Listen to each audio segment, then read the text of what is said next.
Бал қалай жасалады?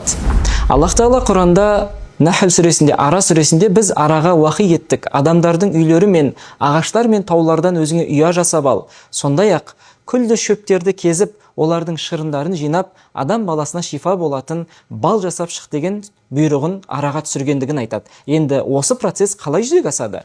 Ара гүлге қонған кезінде гүлдің шырынын өзіне жинап, асқазанына апарады. Және асқазанда бірнеше мәрте бөліктерге бөліп, яғни қанттарды, шіренің құрамындағы, гүлден шыққан шіренің құрамында қанттарды бөліктерге бөліп, оның балғын күйінде сақталуына жағдай жасайды. Содан кейін барып, осы ішіндегі асқазандағы шірені сыртқа қарай шығарып, ауыз арқылы қайтадан жұтады. Қайтадан шығарып, қайтадан жұтады. Осылайша бірнеше уақыттар тұрады. Ара дәл осы сәтте шіренің ішіндегі суларды сыртқа буландырып шығарып тастауға әрекет жасады. Ең соңында тек қана қантты шіренің өзін ғана қалдырып, ұясына ұшып барады. Сосын ұяда күтіп отырған келесі араға өзінің аузынан шығарып, шірені келесі араның аузына салады. Ал әлгі ара ол шірені қабылдап алып, ұяшыққа тастайды. Және 5-6 ара осы ұяшықтағы шірені қанаттарымен кептіріп, буландырып, ең соңғы құрамындағы суға дейін сыртқа шығарып тастайды. Бұл